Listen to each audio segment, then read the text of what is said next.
ಎಣ್ಣೆ ಕಾಯ್ತಿದೆ, ಸಾಸಿವೆ ಹಾಕ್ಕೊಂಡು ಹತ್ರ ಮಾತ್ರ ಹೋಗ್ಬೇಕು ಸ್ವಲ್ಪ. ನಂತರ ಅದಕ್ಕೆ ಏನದು ಕಡಲೆಬೇಳೆ ಹಾಕ್ಕೊತಾ ಇದ್ದೀವಿ.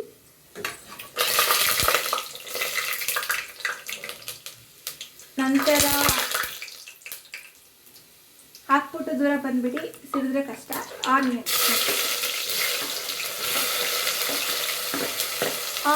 ಗೋಲ್ಡನ್ ಬ್ರೌನ್ ಕಲರ್ ಆಗೋವರೆಗೂ ಫ್ರೈ ಮಾಡ್ಕೊಬೇಕು. ನಂತರ ಅದಕ್ಕೆ ನೋಡೋಣ,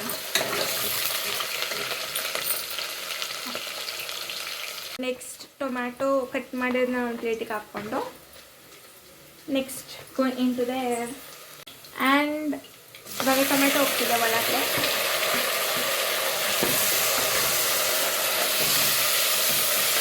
ನೀಟಾಗಿ ಫ್ರೈ ಮಾಡ್ಕೊಬೇಕು.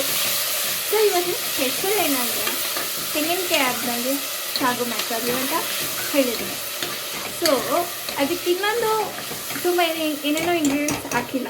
ಏನದು ಶುಂಠಿ, ಬೆಳ್ಳುಳ್ಳಿ. ಸೊ ಇದೊಂದು ನಾರ್ಮಲ್ ಸಾಗು ಅಲ್ಲ, ಜಸ್ಟ್ ಬೇಳೆ ಸಾಗು ಅಂತ ಹೇಳ್ಬೋದು. ಸೊ ತೆಂಗಿನಕಾಯಿ ಇಲ್ಲ, ಶುಂಠಿ ಬೆಳ್ಳುಳ್ಳಿ ಪೇಸ್ಟ್ ಅಂಗಡಿಗೆ ಹೋಗಿ ತರೋಷ್ಟೇ ಟೈಮ್ ಇಲ್ಲ. ಒಂದು ಕ್ವಿಕ್ ಸಾಗು ಥರ ಮಾಡ್ಕೊತಾ ಇರೋದು. ಸೊ ಅರಿಶಿನ ಪುಡಿ ಆದಮೇಲೆ ಇವಾಗ ಧನಿಯಾ ಪುಡಿ ಹಾಕಬೇಕು, ಒಂದು 2 ಟೇಬಲ್ ಸ್ಪೂನ್. ನಾವೊಂದು 3 to 4 ಮೆಂಬರ್ಸ್ ಹಂಗೆ ಮಾಡ್ತಾಯಿದ್ದೀವಿ. ನಿಮ್ಗೆ ಎಷ್ಟು ಬೇಕೋ ಅಷ್ಟು ಮಸಾಲಾಸ್ ಎಲ್ಲ ಹಾಕ್ಕೊಬೋದು. ಸೊ ನೆಕ್ಸ್ಟ್ ಖಾರ ಪುಡಿ ಹಾಕ್ತಾಯಿದ್ದೀವಿ. ಆಮೇಲೆ ಫ್ರೈ ಮಾಡೋಣ. ನೆಕ್ಸ್ಟ್ ರುಚಿಗೆ ತಕ್ಕಷ್ಟು ಉಪ್ಪು. ಸಾಂಬಾರು ಪುಡಿ ಹಾಕ್ಕೊತಾ ಇದ್ದೀವಿ. ಒಂದು 3 to 4 table spoon as per your requirement. ನಿಮಗೆ ಎಷ್ಟು ಬೇಕು. ನಮ್ಮದು ಸಾಂಬಾರು ಪುಡಿ ಖಾರ ಕಮ್ಮಿ ಇದೆ, ಸೊ ನಾವೊಂದು 3 to 4 ಸ್ಪೂನ್ ಹಾಕ್ಕೊತೀವಿ. ನಿಮ್ಮ ಸಾಂಬಾರು ಪುಡಿಯ ತಕ್ಕಂತೆ ನೀವು ಹಾಕ್ಕೊಳ್ಳಿ.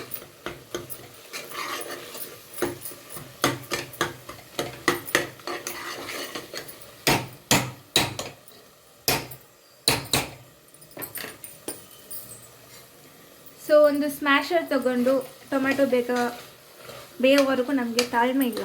So smash ಮಾಡ್ಕೊಂಡ್ಬಿಡ್ತಿದ್ದೀವಿ.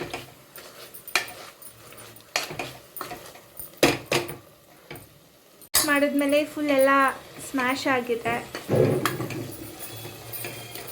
ನೋಡಿ. ನಿಮ್ಗೆ ಸ್ವಲ್ಪ ಟೊಮೆಟೊ ಗೊಜ್ಜು ಥರ ಕಾಣಿಸ್ತಾ ಇರ್ಬೋದು.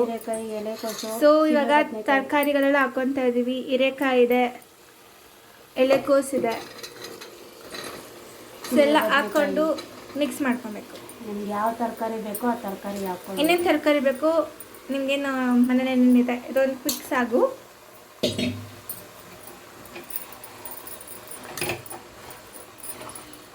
ಫುಲ್ ಅರ್ಜೆಂಟಲ್ಲಿ ಮಾಡ್ತಾ ಇದ್ದೀವಿ, ಟೈಮ್ ಇಲ್ಲ ಅಂತ. ಸೊ ಏನೇನು ಇಂಗ್ರೀಡಿಯೆಂಟ್ಸ್ ಮನೇಲಿ ಇದೆಯಲ್ಲ, ಇನ್ನೊಂದು ತೊಗೊಂಬಂದಂಗೆ ಏನೇನಿದೆ, ಏನೇನು ಅವೈಲೇಬಲ್ ಇದೆ ಮನೇಲಿ, ಅದರಿಂದನೇ ಮಾಡ್ತಾ ಇದ್ದೀವಿ. ಸೊ ನೀವು ಒಂದ್ಸರಿ ಟ್ರೈ ಮಾಡಿ.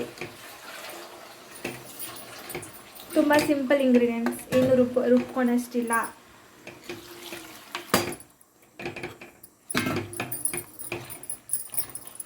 ಇದೊಂದು ಈಸಿ ಸಾಕು ಮತ್ತು ಟೇಸ್ಟು ಚೆನ್ನಾಗಿರುತ್ತೆ. ಸೊ ನೀವು ಬಿಸಿ ಬಿಸಿ ಅನ್ನ, ಮುದ್ದೆ, ಚಪಾತಿ, ಪೂರಿ ಎಲ್ಲದಕ್ಕೂ ಮ್ಯಾಚ್ ಆಗುತ್ತೆ, ಚೆನ್ನಾಗಿರುತ್ತೆ.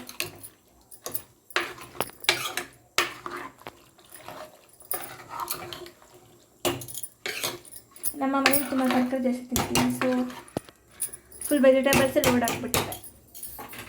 ನಾವು ಸ್ವಲ್ಪ ಹೆಸರುಬೇಳೆ ನೆನೆಸ್ಕೊತಾ ಇದ್ದೀವಿ.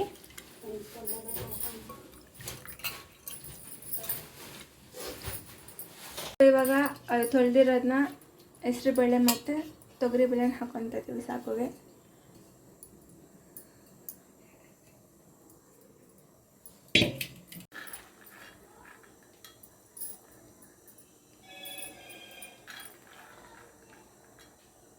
ನಾವೇ ಅಂತ ಗೊತ್ತಾದ್ರೆ ಕಿಲೋ ಅಂತ ಕಿಸಿತಿರ್ತಾರೆ.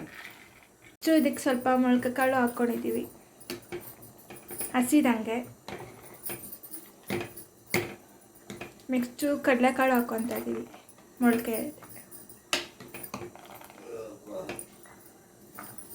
ಸೊ ಇದೊಂದು ಪ್ರೋಟೀನ್ ರಿಚ್ ಸಾಗುವಾಗಿರುತ್ತೆ ಬಿಕಾಸ್ ನಮ್ಮ ಹೆಸರುಬೇಳೆ ಕಡಲೆಬೇಳೆ,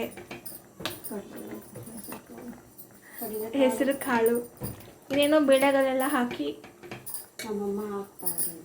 ಹಾಕಿ ಪ್ರೋಟೀನ್ ರಿಚ್ ಫೈಬರ್ ರಿಚ್ ಸಾಗು ಆಗುತ್ತೆ ಇವಾಗ. ಎಷ್ಟು ಬೇಕೋ ಅಷ್ಟು ನೀರು ಹಾಕ್ಕೊಬೇಕು. ಮಿಕ್ಸ್ ಮಾಡಿಕೊಂಡು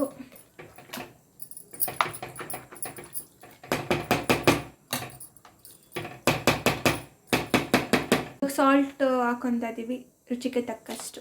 ಇಲ್ಲಿ ಇವಾಗ ನಮ್ಮಮ್ಮ ಮೆಂತ್ಯ ಸೊಪ್ಪು ಕೊತ್ತಂಬರಿ ಸೊಪ್ಪೆಲ್ಲ ಕಟ್ ಮಾಡ್ಕೊತಾರೆ. ಹಿಂಗೆ ನಿಮ್ಮಲ್ಲಿ ಏನೇನು ತರಕಾರಿದು ಎಲ್ಲ ಹಾಕಿ ಚೆನ್ನಾಗಿ ಬರುತ್ತೆ 100%.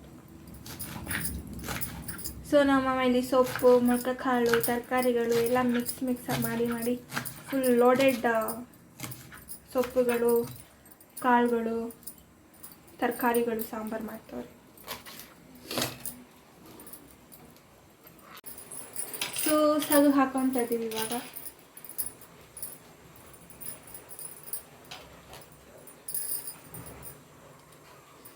ಸೊ ಮಿಕ್ಸ್ ಮಾಡಿಕೊಂಡು ಕುಕ್ಕರ್ ಮುಚ್ಚಿಟ್ರೆ ಮುಗೀತು.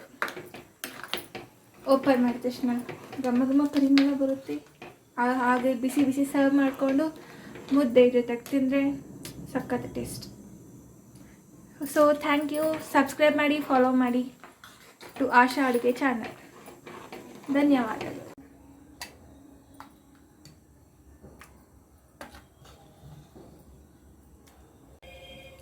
ಆಶಾ ಅಡುಗೆ ಚಾನಲ್ಗೆ ಸಬ್ಸ್ಕ್ರೈಬ್ ಮಾಡಿ, ಫಾಲೋ ಮಾಡಿ, ಲೈಕ್ ಮಾಡಿ, ಕಮೆಂಟ್ ಮಾಡಿ. Thank you. ಬಿಸಿ ಬಿಸಿ ಸಾಂಬಾರು ಯೂಚಡೆ ಸಖತ್ತಾಗಿರುತ್ತೆ ಮಾಡ್ಕೊತಂದ್ರೆ. ಬಿಸಿ ಬಿಸಿ ಅನ್ನ, ತುಪ್ಪ, ಸಾಂಬಾರು ಎಲ್ಲ ಸಖತ್ತಾಗಿರುತ್ತೆ. ಕಾಂಬಿನೇಷನ್ ಅಂತೂ ಅಲ್ಟಿಮೇಟ್. ಸೊ ಬಿಸಿ ಬಿಸಿ ಮಾಡ್ಕೊಳ್ಳಿ, ತುಪ್ಪ ಸಾಂಬಾರೆಲ್ಲ ತಿನ್ಕೊಳ್ಳಿ. Thank you.